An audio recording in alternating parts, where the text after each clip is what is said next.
Hello, everyone, and thank you for joining us for this exciting discussion on how to improve retention rates in today's fast-changing professional climate. And a big thank you to our speakers today, Brent, Shailesh, and Dr. Vishwanath for joining us for this panel. We all know how important skills have become in the current context of the world. We've moved on from a knowledge-based economy to a skills-based economy, in fact. And for the workers who will remain in their current roles in the next 5 years, nearly 50% out of them will need reskilling for their core skills. So what are some skills that are needed that have to be brought to the fore due to such massive digital transformation? And how can organizations upskill their employees in skills for the future? How can they find such talent? How can they retain such talent? These are some important questions that we're going to be discussing today. So watch out for more.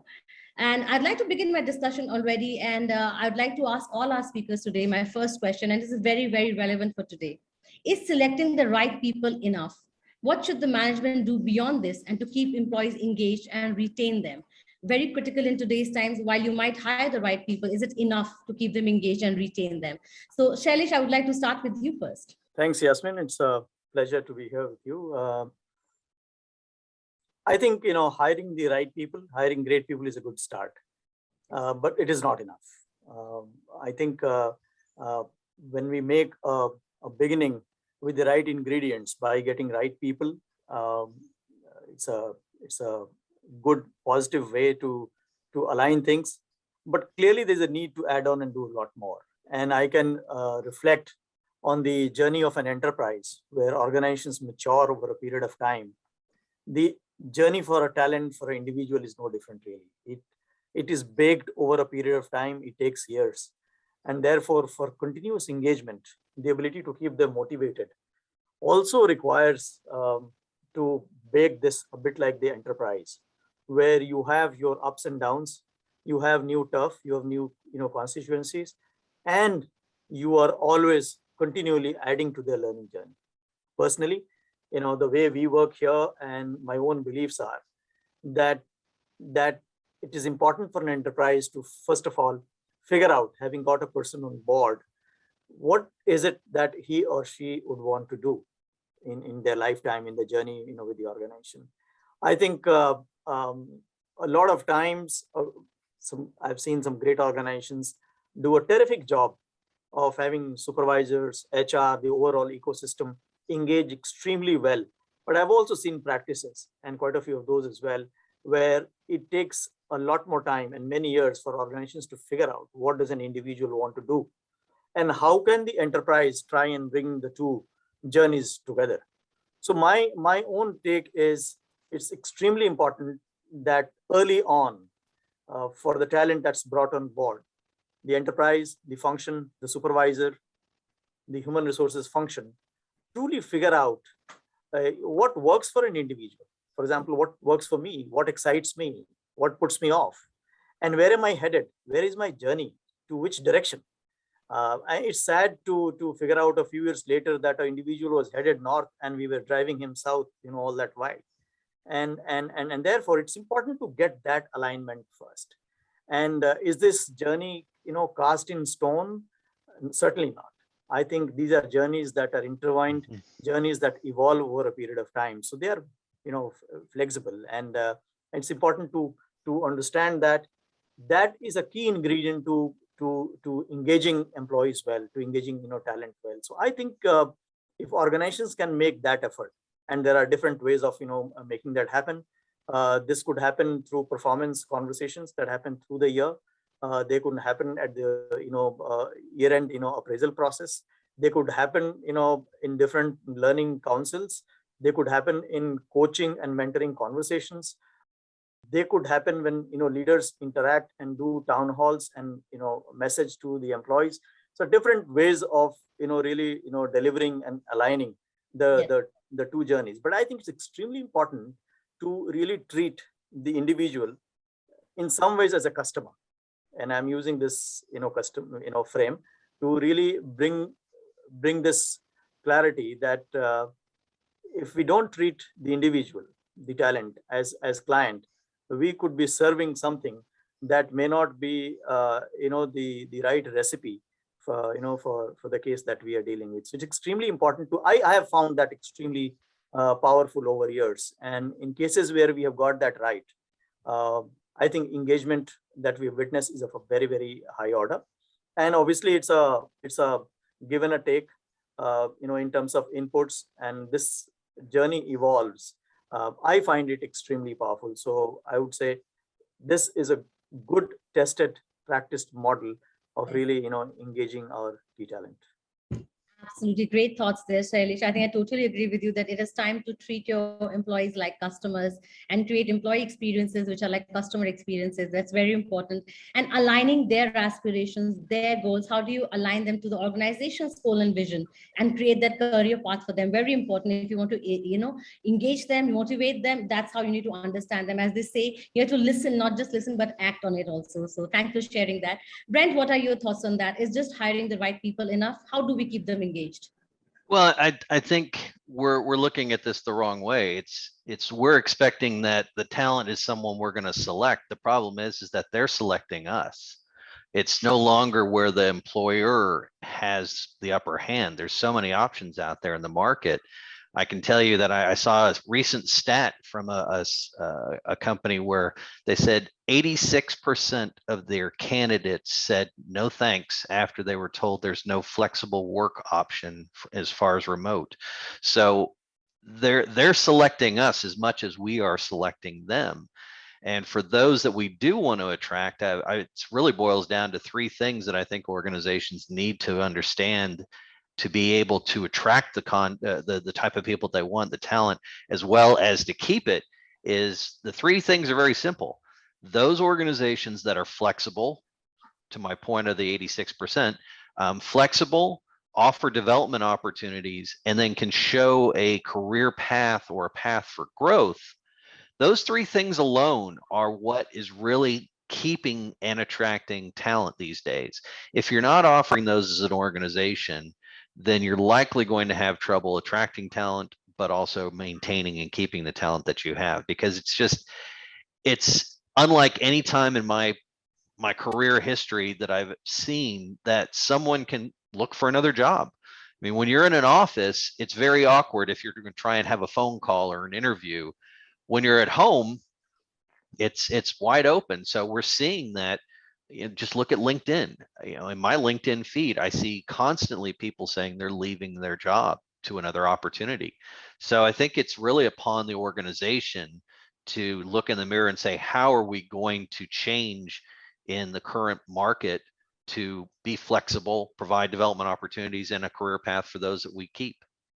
Thanks, Brent. Thank you so much. I think I totally agree. In this era of the great resignation, and everyone's talking about it already, how do employers become, great attractors and talent magnets for such kind of talent? And it is only when you can plan their journey for them, give them that opportunities, and help them choose you, and then rather than you choosing them. So great thought there. Thank you so much. My question is selecting the right people enough?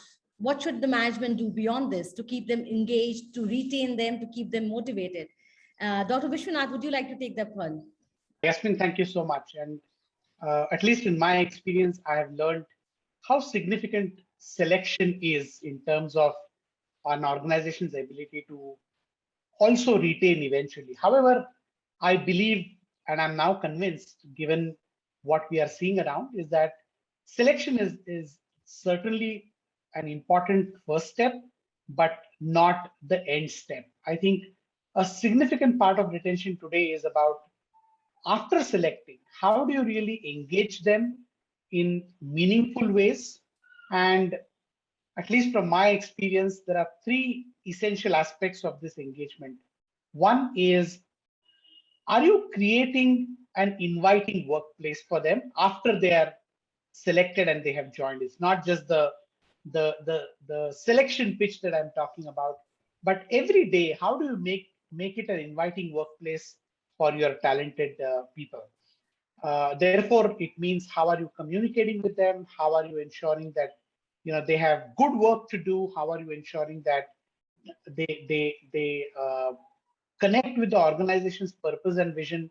And all these are very easy things to talk about, but the way to make it happen is actually designing those processes, systems, and practices which can create this inviting workplace. The second thing that I believe is very, very important, becoming even more important with a lot of young people joining organizations, is how do you make it inspiring for them? So the second thing is, how do you create an inspiring workplace? The first one is, how do you make it an inviting workplace? Second, how do you make it an inspiring workplace? And the third aspect to this is, how do you make it an innovating workplace? To begin with, my answer to that would be, as an organization, do you have practices that are designed to create an inviting workplace, an inspiring workplace, and an innovating workplace? So that's how I look at it based on my experience. I think those are some great thoughts. I love these points on the 3 I's. I think I'll remember them always. How inviting is the workplace, how inspirational and how innovative, how much do you encourage innovation? And of course, the fact on how do you reward failures and encourage people to fail fast, learn fast. So that's very important to keep them engaged. Brent, any thoughts on that you would like to add? I think he's right on in terms of if you can get the person. Totally. I also totally agree with you, Brent. It is a buyer's market. How do you prevent the situations where, employees take the offer letter and then ghost you? And that's all about how do you create an inviting workplace first, right? That's the first step. So thanks for sharing that, Brent. So the question for you next, Dr. Vishwanath, is how do you develop your retention management plan? And you just heard Shailesh share a bit about it. What are your views on that? How have you worked on it? At Hexaware, of course, like any other organization, for us also, what's happening right now is a new reality, and we are also learning as the day passes. However, based on our experience and an approach as a management team that we have taken, there are two things that we are working on. One is, how do we make our retention more focused? Rather than a one-size-fits-all policy-driven retention methods, how do we make it more employeeized, as I would like to say, and believe that we will get to finally, to say that it's not something that we will do like at a level, at a grade, or for a certain type of talent, but to focus and to employeeize, customize those retention mechanisms, including our policies, programs, practices.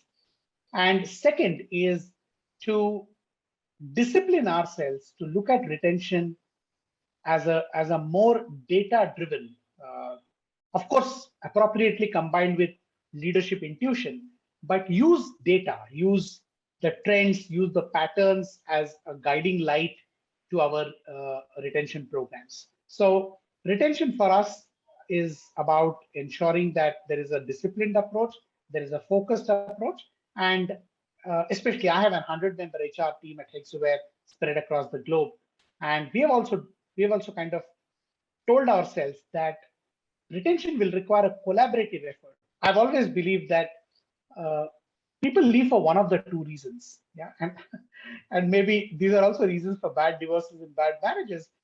People leave either because there is an internal distraction or there is an external attraction, right? One of the two reasons. And what is in our control is internal distraction. External attraction is simply not in control of any company today, no matter what size, what brand you have. External attraction will continue to grow because everybody is trying to do their best.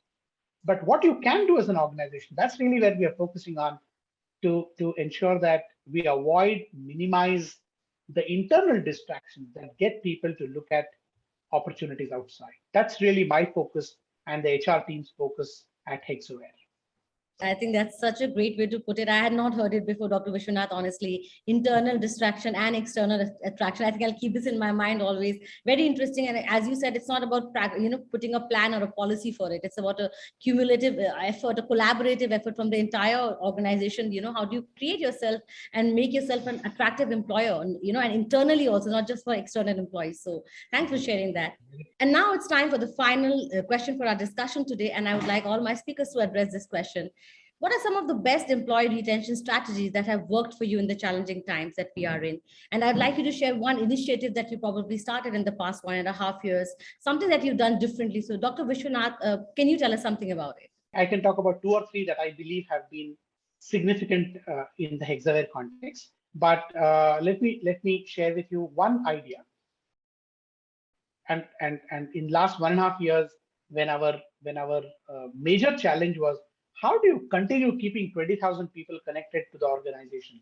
So one initiative that we started was what we call internally as Leadership Lantern Series.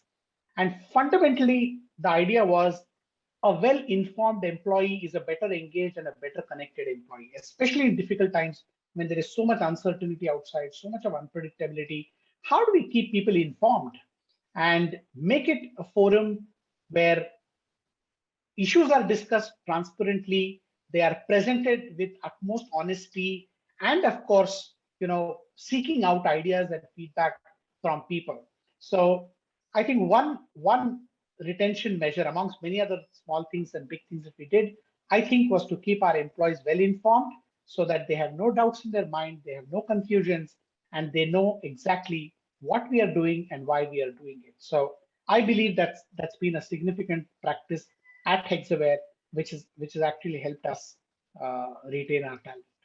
Absolutely agree. I think that's actually worked for any organization who's been able to sail through this time. I think it's very important that companies listen to the employees and keep them informed, keep the communication transparent and two-way. And at the end, build that trust. I think that's most important. So thank you so much, Dr. Vishwanath, for sharing that. Shailesh, I'll come to you again on this. So how do you think in organizations, and how do you particularly develop your retention management plan? Most management plans are often done post facto, and I therefore am going to step back and apply a different lens, which is about being proactive on this whole thing. So rather than approach it later, as I said in response to the earlier question, I think if an enterprise can get the formula right in terms of creating value for the enterprise and for the individual, the talent. The other elements that obviously matter to employees, and this is sort of time agnostic, perhaps, but more relevant today, are the employee value proposition. Most commonly, what's the value proposition ultimately to the employee, and the most prominent elements of those have traditionally been, what kind of a brand you're working for. For example, a great place to work, and that embodies a whole lot of things. Elements come with that. What kind of a compensation are you getting? Are you fairly attractively compensated in your eyes at least? And third, learning. That element of learning has acquired a dimension of its own, perhaps more important than the first two dimensions that I talked about. And finally, employee experience. There's a here and now of it. The fact is, it is indeed a matter of choice today. Absolutely. Great point, Shailesh. I think I totally agree with you that, organizations need to become proactive. You cannot face the problem and then deal with it. You have to create plans, a retention plan, which is all encompassing, which caters to, the journey of your employee. How do you keep them engaged? How do you create the learning journey, create the career trajectory? And, the whole employee experience, as you said, is the bedrock of creating that for them. So if organizations can work on that proactively, I think the retention plan automatically falls in place. People, process, technology have to be put together in one complete, and be the foundation of the kind of retention management plan that you want to create. And yes, culture, we've all heard enough, and we can't talk enough about how important culture is, and how important is integrating that culture into your new joinees, into the existing employees is important in these times. So thanks for sharing that. Brent, also, which demographic and organizational and environmental factors influence employee retention according to you? And how do these factors rank against each other if you have to rank them? So I'd like you to answer that, Brent. Well, I think the demographic, it goes back to culture, like we just talked about. But again, it's also about safety. People need to feel safe in the environment that they're in. And so these are the organizational and factors that influence their retention. Do they feel safe in the location that they're in? Do they feel connected to those people? Do they have a culture that they feel? It's very difficult to create an experience of a culture through this paradigm. I mean, when you think about an employee that has hired virtually, joined the organization virtually, that's a different approach to how we're working now than we've ever had before, because culture came in when I felt the walking through the door. How did the building, what was the decor, what were the people like in the room, and all of that is changed. And so we're now doing this all virtually.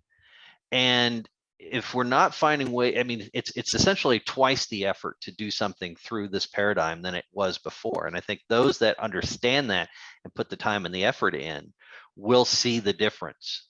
And so it's such a different way to operate, but I think there are ways to positively do this and keep people connected. Totally. So I think culture being the most important factor going to. Shailesh, any thoughts on that? How do you think, demographic and organizational environmental factors impact or influence employee retention? Culture for sure is the mother of all considerations in this whole equation, without doubt. I think culture sums up a lot.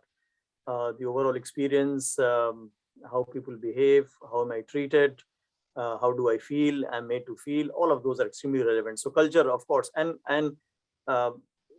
thankfully there is a realization, clearly increasing realization, that culture is not as soft as it used to be, and there is a cost to not having the right kind of a culture, which can be a lot more and very expensive. So that's one.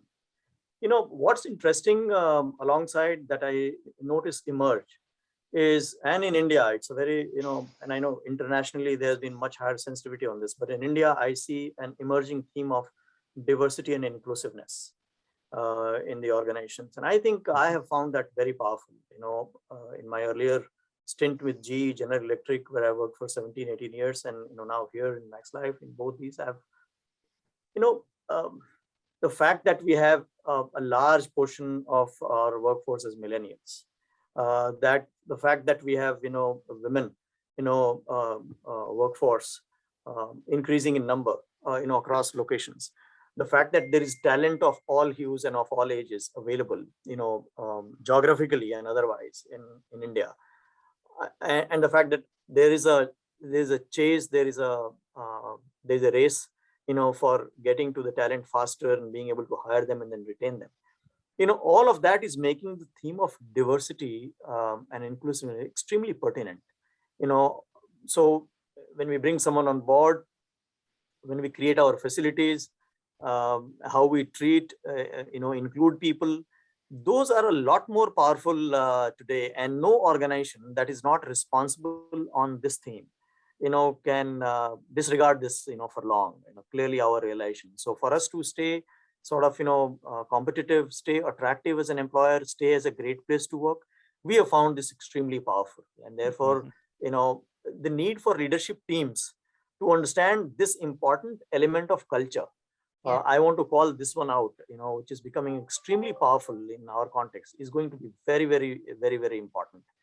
You don't want to, miss out on your appeal to a large constituency of women who are emerging, in large numbers in India as, talent, to hire from. And similarly, younger people who have a lot of choices and whose patience level perhaps in many cases would be a lot lower than the generations that, we have, come from, belong to. And therefore, being sensitive to some of that and responding to it as a smart, responsible employer, I think is the call of the hour. And thankfully, we are seeing that happen in India. Totally agree with you. I think that's kind of the demographic advantage that can be taken. If we focus on diversity and inclusion, there's so much, the talent pool becomes so much larger for organizations to explore, I think. And thanks for sharing that. And yes, culture, again, we come back to saying that how important is cultural integration? How important is culture? As you said, it's no longer a soft aspect. It's basically the bedrock of our organizations are, and how employees, perceive their own employers. So thanks for sharing that. It's now time for my final question for all our speakers. And quickly and briefly, I'd like to know, what are some of the best employee retention strategies that have worked for you, especially in these challenging times in the past 18 months? So Shailesh, if you could quickly tell us maybe one example as for what worked best for you. So in addition to what I, some elements that I called out earlier, elements of, overall employee value proposition, including experience, including, compensation, including brand, including learning. There is one that I want to, call out, since you said one element that I should call out. I think as an employer, we found, and one of our core organization values is caring. And we found that to be very powerful. And when I reflect on particularly the last, couple of years, what we have gone through, I think as an employer, something that has really worked very well for us is staying with that stance, staying with that approach of being a caring employer. And, the way we reached out to our employees, the way we have remained flexible in this whole process, the way we have pulsed our employees from time to time and co-created solutions with them in this period has been extremely gratifying, for us, and extremely rewarding. And we haven't found our employee, while from one lens, we seem to have gone through a crisis, COVID-1, COVID-2, through those, situations. But it's interesting that we've emerged stronger. This happened to be our strongest year ever in terms of business performance. Is also, one of the strongest years in terms of employee engagement, and how people feel. So all of those have really resonated well with us. And I'll give you an example. When I say caring as an employer, we haven't limited ourselves to just the employee. We actually reached out to employees and their families. And, especially in India, we had, the most recent COVID-2 situation was an extreme situation where, oxygen cylinders, hospital beds, and all of those were in short supply, and concentrators. And we made the effort, whatever we could do. Obviously, you can only do so much, but we needed to support the government and in our own ways help our employees and families. We bought concentrators, and we got them to employee homes, many of them.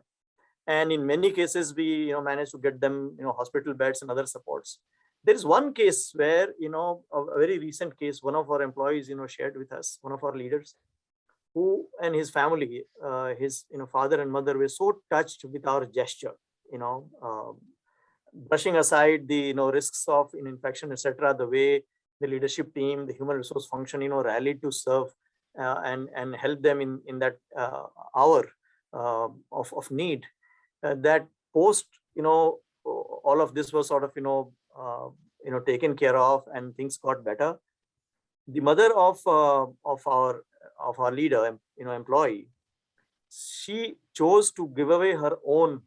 They had bought a concentrator, oxygen, concentrator, and they decided to, as a token of appreciation for what we had done, they decided to donate this back to the organization. I mean, they had bought this out of their own finances, and they said, if you can use it for other employees and families, we'll be, grateful. And while we are a large organization and we have our own resources, and which we had deployed adequately, but this was a very touching gesture. So, I mean, we found caring clearly emerge as one of our biggest takeaways in this last year and a half, 2 years. Yes. Absolutely. Thanks. Shailesh. I think that really does. I think caring has actually become a very important aspect. In the past 18 months, we've spoken a lot about well-being, how important it has become to take care of employees, be it emotionally, mentally, physically, and even financially. And organizations who've been at that forefront are the ones who've had employees stick with them longer. So thanks for sharing that story also. Brent, what are your thoughts? Any idea, any initiative, any retention strategy that's worked really well? Well, I would say, I agree with Shailesh in terms of the caring. I mean, ultimately, how organizations perform through this is the most telling of all. I mean, you can say you're a best place to work, but show me. And I think that's, to his point, where we've seen a lot of organizations step up or not.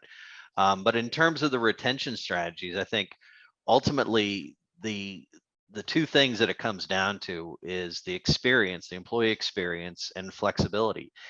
The idea of how we work now is very different. It has to be in such a manner that it's all digital. And I'll go back to that people, process, technology, that previously we were having trouble struggling, not we, but I mean, in general, the organizations making that process technology work. And the people aspect was always secondary for a lot of aspects.